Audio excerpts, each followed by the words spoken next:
तयार झालेत आपले साजूक तुपातील मेथीचे लाडू. नक्की बनवा. आवडल्यास लाईक, कमेंट आणि सबस्क्राईब करायला विसरू नका फ्रेंड्स. हॅलो फ्रेंड्स, कसे आहात? आज आपण बनवूया मेथीचे लाडू. मेथीचे लाडू बनवण्यासाठी आपल्याला लागणारं साहित्य, इकडे मी 450 ग्राम गूळ घेतलेला आहे. इकडे मेथी मी तुपामध्ये भिजवून एक 15 दिवसापूर्वीच ठेवली होती, मला वेळ नाही मिळाला करायला. तर मेथीची डाळ आहे तुपामध्ये भिजवलेली 50 ग्राम. इकडे आहेत काजू बदाम, हे सगळे ड्रायफ्रुट्स आहेत, मनुका वगैरे. इकडे तूप आहे आणि मेन पदार्थ आपल्याला लागणार आहे तो म्हणजे गव्हाचं पीठ. तर या कपाने मी 5 वाटी गव्हाचं पीठ चाळून घेतलेलं आहे आणि आता आपण बनवायला सुरुवात करूया. इकडे गॅसवरती मी कढई ठेवलेली आहे आणि 1 चमचा मी तूप घालते. तुपावरती आता आपण काजू बदाम आणि या बिया आहेत ना, सूर्यफुलाच्या बिया आहेत, त्या परतून घेऊया. आता बिया छान शेकलेल्या आहेत, काढून घेते. परत मी अर्धा चमचा तूप घातलेला आहे आणि तुपामध्येच भिजवलेली मेथीची डाळ आहे, तर आपण ती छान भाजून घेऊया.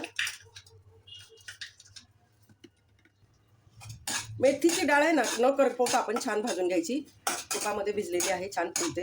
आणि हे तुपामध्ये भिजवण्याचं कारण काय, तर जे जास्तीचे मेथीचे लाडू कडू होतात ना, ते बिलकुल कडू होणार नाही आणि पौष्टिकता तेवढीच राहते. त्यामुळं लाडू बनवायच्या अगोदर मेथी तुपामध्ये कमीत कमी 8 दिवस तरी भिजवून ठेवा. आता मेथी काढून घेते. तुपावरती आपण परत थोडंसं तूप घालूया आणि गव्हाचं पीठ आपण 2 भागात भाजून घेऊया.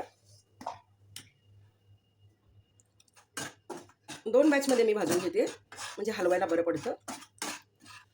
गव्हाचं पीठ भाजण्यासाठी वेळ द्या, कारण मंद आचेवरती खरपूस भाजून घ्यायचं. काही गडबड करायची नाही, जर करपलं ना तर चव काळी कडू लागते. त्यामुळं सावकाश पीठ भाजून घ्या. इकडे मी 2 बॅचमध्ये गव्हाचं पीठ छान भाजून घेतलेलं आहे. हे बघा, कलर पाहू शकता, कलर चेंज झालेला आहे. इकडे मी गव्हाचं पीठ आणि गूळ मिक्सरवरती बारीक करून घेतलेला आहे. सोबत मेथ्याही घातल्या होत्या, मेथ्याही बारीक करून घेतलेल्या आहेत. आणि हे बघा, या पद्धतीचं मिश्रण तयार झालंय. घालूया. मी खोबऱ्याचा खीस घेतलेला आहे, काजू बदामची पावडर आहे, जे ड्रायफ्रुट्स आपण घेतले होते ना त्याची पावडर आहे, आणि थोडेसे आपण मनुके घालूया. मिक्स करूया. आता लाडू वळण्यासाठी थोडंसं मी कंडेन्स मिल्क घालते. कंडेन्स मिल्कमुळं ना लाडूला चव पण छान येते आणि लाडू छान बांधला जातो. तुमच्याकडे असेल तर घाला, नसेल तरी चालेल. तुम्ही तूपही जास्त घालू शकता. परत मी थोडंसं तूप घातलेलं 1 चमचाभर. आता आपण हे सगळं मिक्स करून घेऊया आणि याचे लाडू बांधून घेऊया. हे जवळजवळ ना 1.5 किलोचं मिश्रण तयार झालेलं आहे आणि त्यासाठी मला 200 ग्राम तुपाचा वापर करावा लागलेला आहे. ड्रायफ्रुट्स आहेत. आपण आता हे बघा छान लाडू वळून घेऊया. या पद्धतीने लाडू वळून घ्या. मोठेच करा, छोटे छोटे कधी खेळत बसणार.